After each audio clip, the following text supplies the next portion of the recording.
Hello and welcome back to Analysis, where we've been discussing the move by the Home Secretary last week to give herself the power to remove citizenship of any or all terror suspects.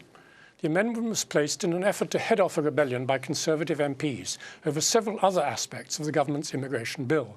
Some of these amendments were defeated in the House, but the Prime Minister and the Conservative Cabinet abstained from the vote, saying that while they agreed with the principle of the amendments, they reluctantly had to agree that some of them were not legal under Britain's obligations as a signatory of the European Convention on Human Rights. But many have argued that all this is another example of the frenzy around the issue of immigration, which is stifling genuine debate. With the furore last week and the growing controversy over the government's inaction on the Syrian refugee crisis, where is it that we draw the line on immigration? Joining me to discuss this again, we have Nick Connor, Director of Campaigns at the Conservative think tank The Bow Group, Omar Farouk, a London barrister, Patrick Gailey of the Bureau of Investigative Journalism, and Sagi Hussain, a lawyer for Cage. Welcome back to you all. Let me start with you, Patrick. I mean, do you see this as really part of a wider anti-immigration move? I mean, for example, the Labour Party didn't vote against this amendment to deprive people of citizenship, but they simply abstained. So are all the politicians, running after the same hysteria about foreign criminals and terror suspects and immigrants and asylum seekers? Well, a group of Labour MPs actually tabled a last-ditch amendment to Theresa May's last-ditch amendment, which was calling for the insertion of a phrase essentially mandating judicial oversight to this entire process we've just been discussing. So that was good then? Well, but that was not listened to. I was somewhat dismayed by the lack of political opposition to this bill. The result speaks for itself.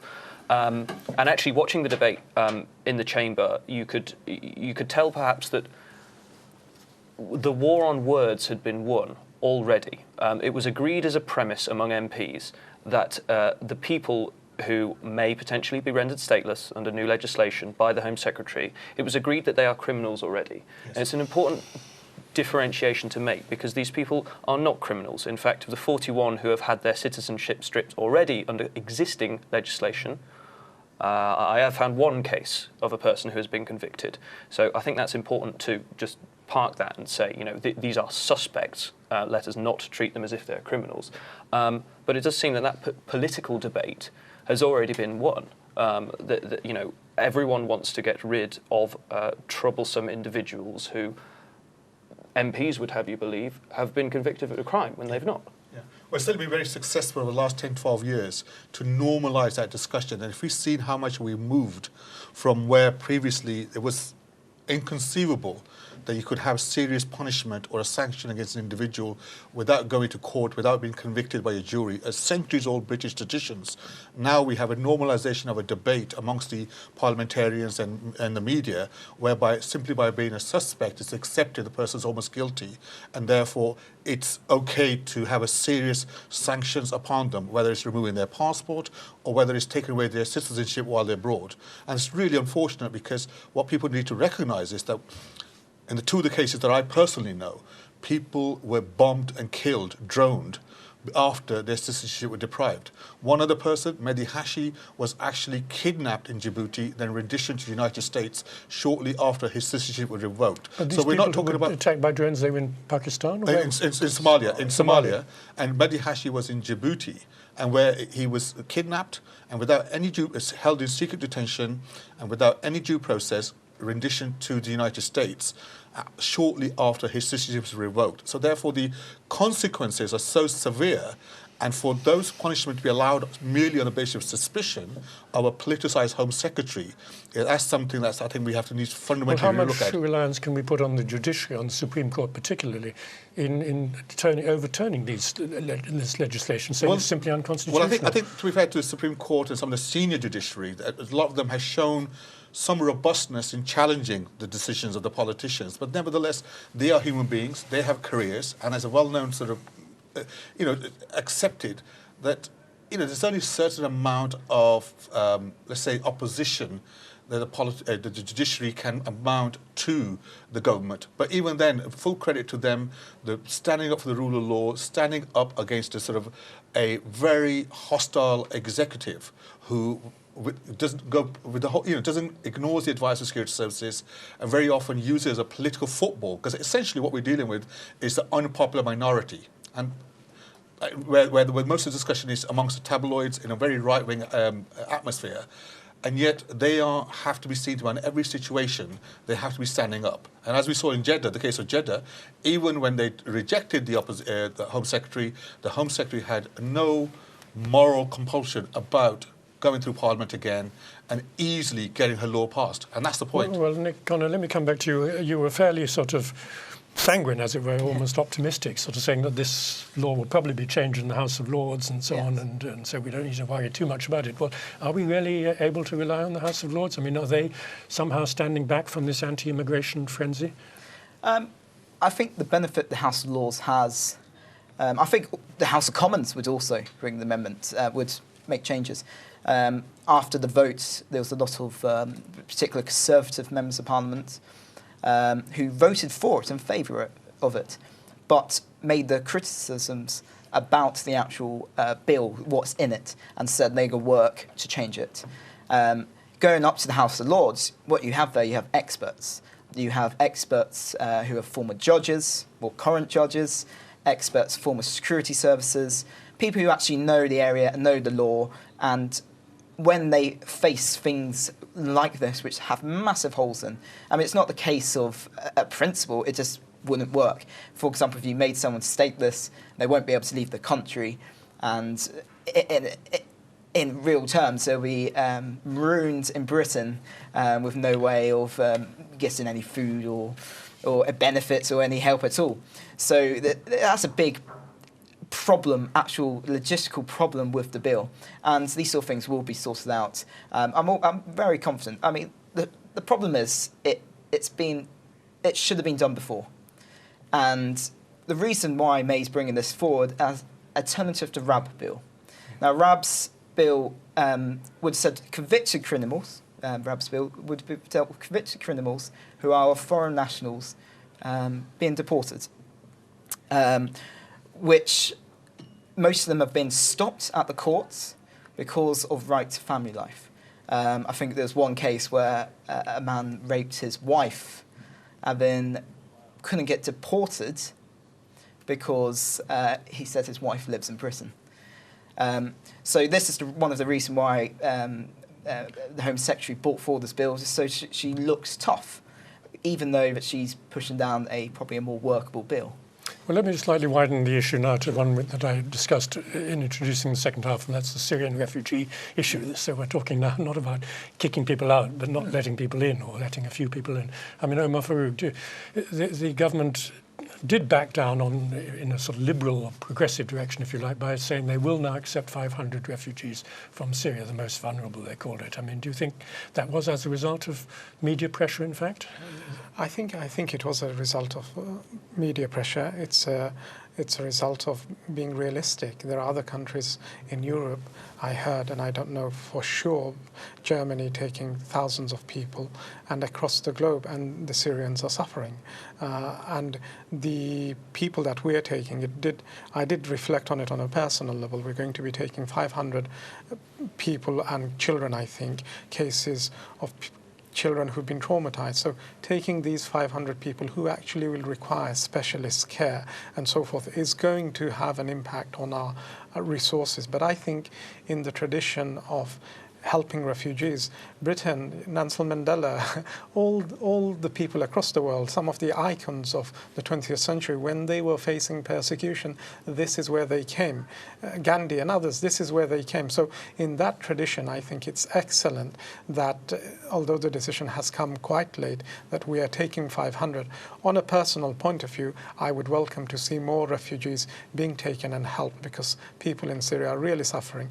And putting a generous point, I think our government has donated, and our people and nation as a whole, huge amounts of money in terms of donations to Syria and helping out there. So I welcome that, and I hope we can be more helpful as a country, as a people. It's not just an issue for the government, but we as a people, as a nation, more helpful towards Syrian refugees and others. But Nick Connor, are you able to explain why it was that the government having made this concession now, allowing some refugees to come in from Syria, said we will not adhere to the UN High Commission for Refugees programme. This is just a kind of unilateral British decision. I mean, why did they have to do it that way? Immigration has to be up to us.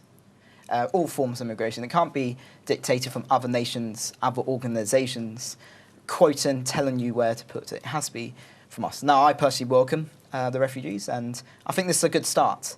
I know government ministers this week have been in Turkey, at the refugee camps there, and around some more of the surrounding countries of Syria. I think this is the beginning of where we're doing. But it should be, like all decisions really, should be made up by the British. It shouldn't be dictated by another country, another organisation. This is our country and it's our borders. And we know best how much, I mean, there's a serious point. It would be brilliant to welcome everyone we could, but we only have a limited amount of resources. And we have to be able to manage that so we can actually properly help these people instead of putting them up in sort of ransacked houses. We can give them proper help, proper support, medical support and food. So we need to be able to manage our own resources because we're working in a certain amount of people and we know we're best placed to manage that. Well, Patrick Ailey, I mean, how do you feel? I mean, why has the government backed down? I mean, it is rather ironic, wasn't it, that I think it was Nigel Farage, the head of the UK Independence Party, who was the first politician who said, no, we should now take a few refugees from Syria.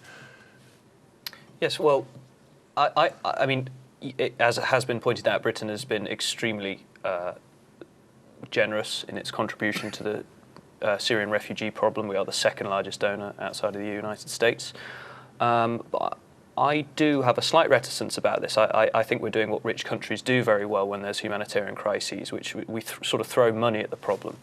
And if we, which has been clearly shown this week with the British delegations to Geneva II, British input in sort of deciding Syria from a London-based outward-looking foreign policy initiative to something in Damascus that's trying to end this war.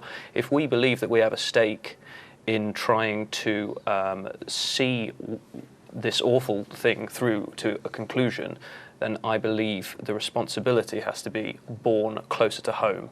And it's good that the government has decided that it will take a small and non-capped amount, but it will be a small amount of refugees. I think it's a very good idea, but I'm not sure it's anything that, immigration legislation and immigration ideas in manifesto should not be born out of how we try and react to this awful humanitarian crisis. This is just basic humanity rather than politics.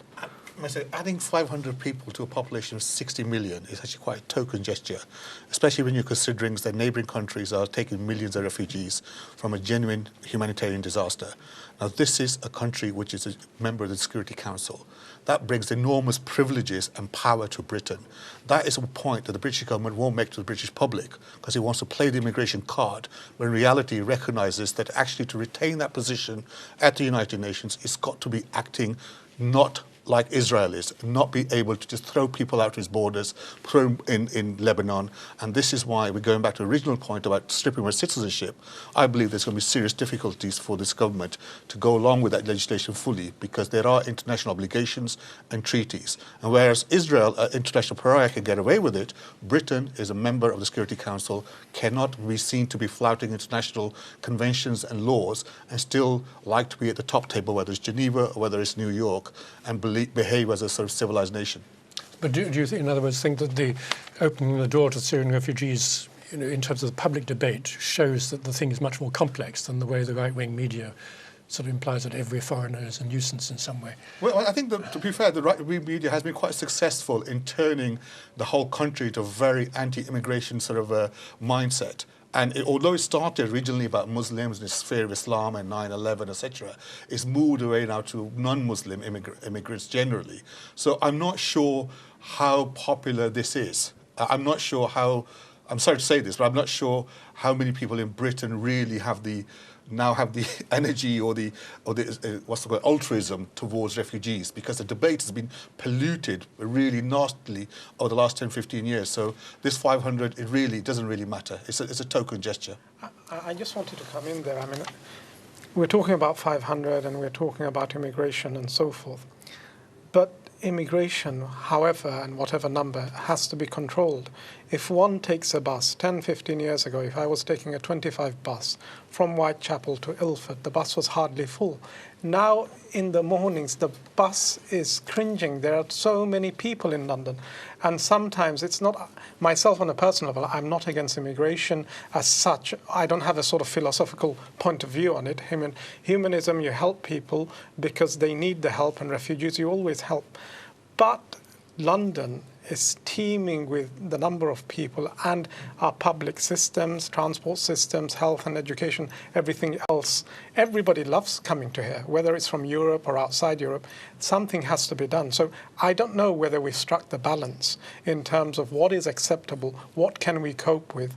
And there are so many factors, complex and otherwise, in terms of people's perceptions. But there is a resource issue there.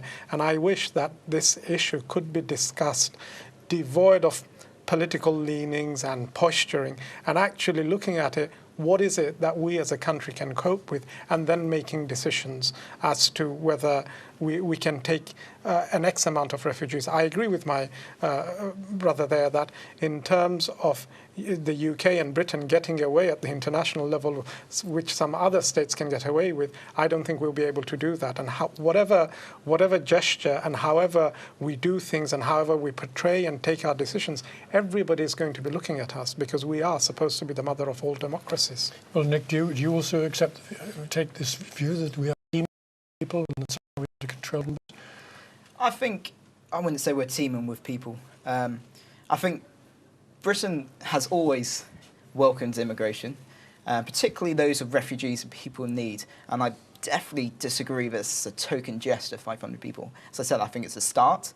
I think we need to work with our resources. End of the day, we do have limited resources. We only have limited bed space in hospitals. I think if we focus on that issue, and if you look at that issue of resources to the wider immigration problem, I think people's problem with immigration, particularly as what you probably call the right-wing press, or as I like to call it, the press. There are other presses other than the right wing. Oh, I don't read those ones. I think the issue is with people coming here and not necessarily working and contributing to the country. So I think the immigration issue is more of on the wider issue of benefits and how we deal with that. I think people don't mind if someone comes here and wants to work hard, wants to contribute to this nation, be it as a highly skilled, doctor, or even someone coming in at the more of the lower end to do manual labour, for example, or work in kitchens. Less qualifications needed. I think they support, it's pure capitalism. We're getting people in who will work. But of course, as we're saying, it goes back to resources. So if we let everyone in, if we have complete open borders, then our hospitals won't, our schools will be overrun. We just won't be able to manage. And do you think this is linked to the debate about the EU and whether Britain should remain a member of the EU, which came up recently when François Hollande of France was here seeing David Cameron? I mean, do you think people who will vote against the EU are actually voting against immigration? They think we can kick out all these EU people who are here? I think that's going to be the key in the whole in-out debate, is whether we stick with the open borders, we don't. What I imagine, I think this is probably the most sensible route for any government in the EU immigration debate. Let's pretend 10 o'clock tomorrow we left the EU. I think it's not only impractical, I think it's probably damaging to Britain's economy to kick out everyone tomorrow who isn't British from an EU country and stop letting people in. I think open borders has been well worked, but the problem is we need to give Britain control. So when countries, let's say, for example, with Romania entering, I think limits on when people can claim benefits, when people can work, and the individual nations deciding when these open borders come into place. So maybe wait until Romania's economy's picked up a bit more. So the danger of floodgates. But Patrick, I mean, where's the evidence that very many Romanians and Bulgarians have actually came in since January the 1st? There is none, is there? All this talk about floods of people and tabloid journalists going to Heathrow to watch the hordes coming in. I mean, it was nonsense, wasn't it? There's a fantastic episode of what I would call the right-wing press issuing forth a self-fulfilling prophecy where on New Year's Day, apparently we were supposed to be inundated by floods and floods of Bulgarians and Romanians. You wouldn't be able to work, you wouldn't be able to get free healthcare at the point of access, you wouldn't be able to get on the tube because they're all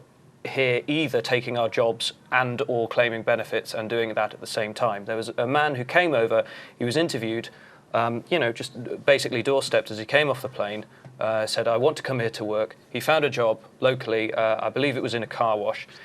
The media coverage, and the Mail in particular, sort of painted this as benefit tourism or whatever. They made a pariah out of him. He was harassed at work due to this. He then quit work and is now claiming benefits.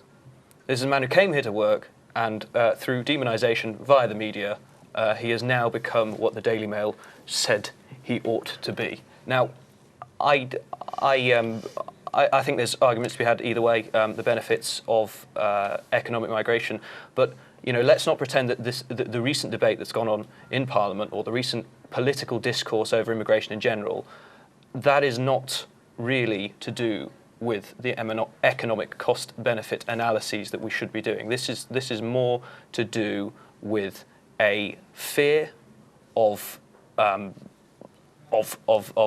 people coming in, and it's a fear that is I don't know where it comes from, but it's one that is being touted by the principal political parties, and it's a fear that's being played on, and that's going to be key going ahead. Can I just say, if I may, just very quickly, this is politics of immigration. There are two political point scoring that's left for these political parties. They've lost all their power to the banks. They've lost all their power to transnational organizations. So the politics of fear, the crime, and the politics of the other, immigration. That's all. And it actually shows the low level of parliamentary intellect that we have available, that the kind of legislation that's been allowed to go through the last 10 years, and the fact that most of the debate is stuck on those 2 points rather than the wider grand international issues that are affecting all the countries.